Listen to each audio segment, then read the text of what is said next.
So this is my NXT review, the go home episode review for the NXT before Standard 11, and I think this was a pretty good show.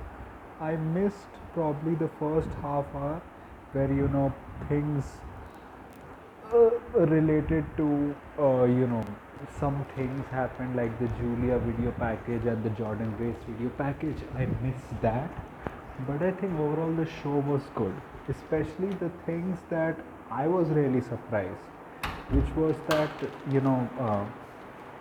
Hank and Tank, like they wrestled good, like they didn't wrestle bad. Except like the one spot where like one of them was supposed to break the pin, but even then the other partner just kicked out. And I think they were not like the best wrestlers, but they did like good in the ring, which you don't really expect from Hank and Tank.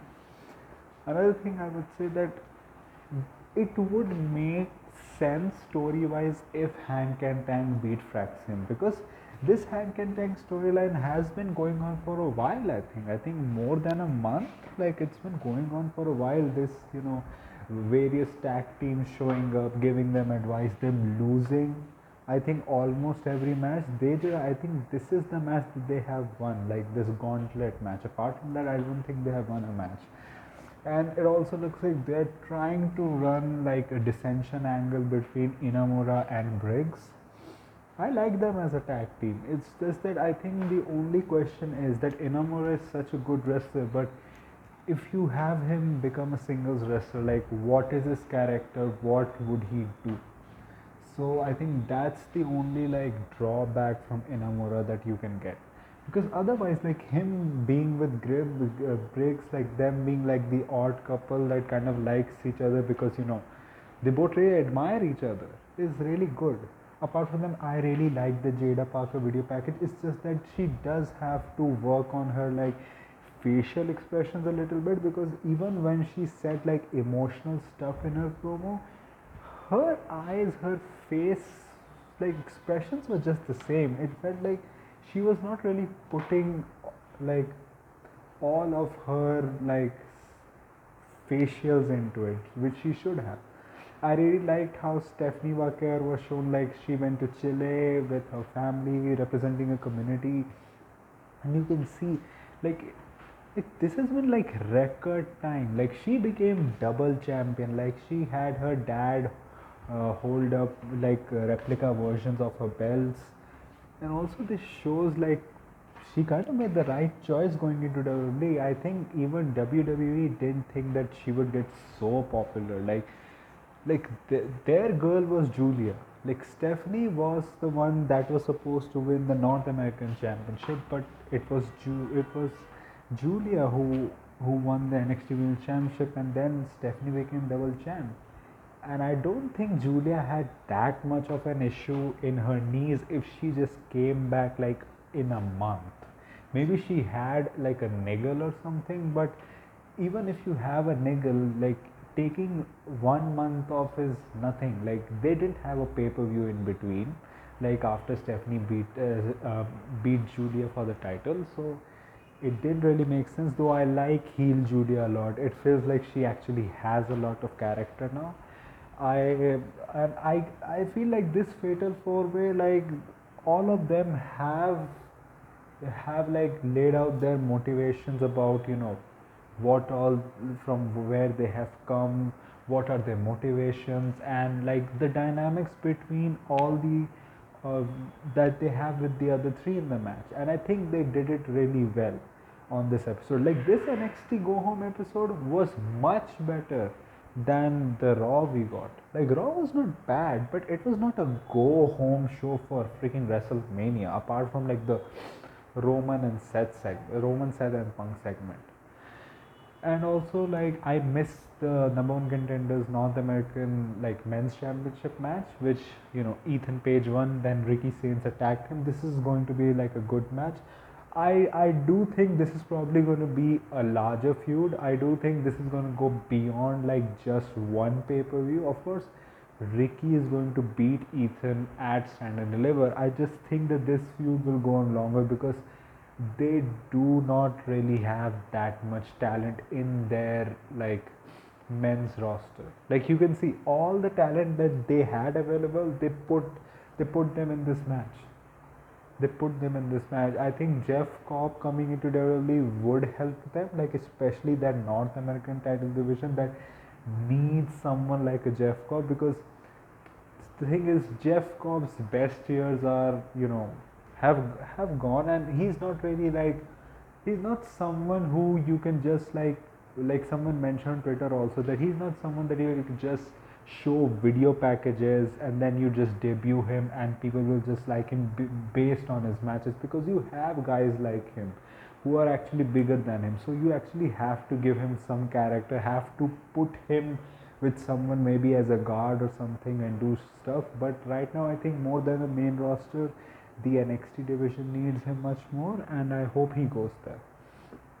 Apart from that, I think Thea Hall returned, and she's going into the North American Women's Ladder match, which I think will be a banger. I hope they really they really go all out, because really like maybe the best ladder match we ever saw, like the first, like to crown the first ever North American Women's Champion, which Adam Cole won.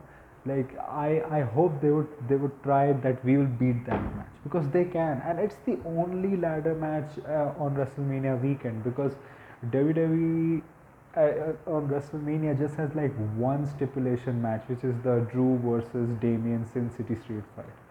Apart from that, like Roxanne has been added with Cora Jade in the NXT Standard Delivery pre-show, which they have like I think a fatal four-way tag match, which whoever wins will face Liv and Raquel on the NXT after WrestleMania for the NXT for the WWE Women's Tag Titles. And like I don't see Liv and Raquel losing those titles. Like if Bailey and Lyra won, it would have made sense for Roxanne and Cora to win that match, but I don't think they'll win that match. I think it will probably be it will probably be Tatum Paxley and the other girl. I think they're probably going to be uh, facing for the titles. GD Dolan, I think. And apart from that, I think Thea Hall had like a normal return. Like they spoiled it by the by like the NXT production team spoiled it, but she still got a big pop. Removed the intro from her music. Like that's just dumb. Otherwise, she looked fine in the match. I felt that the match could have gone longer, but they didn't really have much time left, because CW has a hard time out. Like they straight away like end the show at the 7:30 mark. So they had to go on for this, and then the last segment, which everyone liked, between Oba, Javon, and Trick. I would say I think it's because Javon feels like he says what he wants to. It feels like the promo was a little bit awkward for me. I know what they're trying to show. They're trying to show that Javon is a YM, and he's in some ways way over his head. But the thing is, he has done things which you can say is impressive. Like he did put down Oba, he did put down Trick, but he should also remember that happened because Darkstein interfered, and he should also know that these guys are former world champions. And one thing was that Javon had good insults. Like to Trick he had good insults. To Oba, I don't know where he was going with it. He was saying that Oba walks around NXT like that he is the guy, but he is not. Like people talking about that he should main event WrestleMania, but yeah, so then he should get drafted. I think that was pretty awkward. Then Oba's expressions between were really good, like do not touch me and everything, and the way that he said that I'm going to put you down and everything. So I'm pretty excited for their match. Like in the end, he gave two cutters like to both of them at the same time. Trick Williams, I really like his character.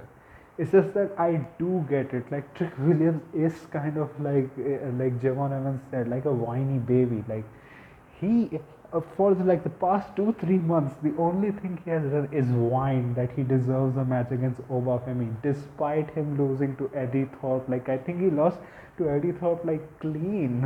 I think maybe I think there was some interference, but it was not like, so. It does feel a little bit repetitive, and it's Trick Williams also said that like he was right, that Javon was right, that he was like Carmelo, that that was actually pretty sick line, that you either die a hero or live long to see yourself a villain, and I ain't dead yet. So I like that. Overall, I would say a very good show, had good matches, like great last angles to all the matches, and this show is going to be long. You had the dark state, like Tony D'Angelo family brawl as well, except like the voice effects, because it was like, do you guys realize you're beating each other with crowbars? How are you guys just standing up after that? But I liked the brawl. I think the only goofy part was where he was trying to like spray the fire extinguisher. Apart from that, everything was good. Like it was actually brutal. Like him throwing into the garage door, like them slamming them on the cars. It's just that the crowbars like felt a little bit like odd and probably out of place, because it's like, bro, you just got hit like 3-4 times by a crowbar and you're just standing up like nothing happened. But in the end, Tony D'Angelo came out, he like pushed them away, so we are getting a 6-man tag at standard level. Like, this is the logic that I don't get. Like, you're having a parking lot brawl where you're like beating each other asses with crowbars, like calling the police, like hitting, like throwing each other the garage doors on like top of like cars and everything, and your pay-per-view match is a 6-man tag normal. Why isn't it a street fight, or why isn't it a tornado tag match? That makes no sense to me. But apart from that, I liked it, and it also looks like there is dissension between Tony and Stax, because Stax did wait for Tony's approval. And I think this is what is probably going to lead to Dark Fate winning. I think Stax is gonna turn, and it's been long coming. Like they have had like problems since like like Tony and Oba was feuding when they started having problems. So I think Stax is probably gonna turn, and that's why Dark State is gonna win. And also I remember like when Oba was coming into the arena, they showed like, oh, Dark State is behind him, and then it just cut to commercial, and then nothing happened. It was like he was going to get jumped by them, but he didn't. So I would say overall a very good show. I'm excited for a standard level. It has 7 matches, and it's on the same day as WrestleMania Night 1. So we're gonna see 14 matches on one day. That's gonna be like wild. But that was my review. If you like this type of content, like this video, share and subscribe. If you don't, then share it with those who do. My social media links, which are my Instagram accounting and my Twitter/X accounting, is in the description, so go follow me on that.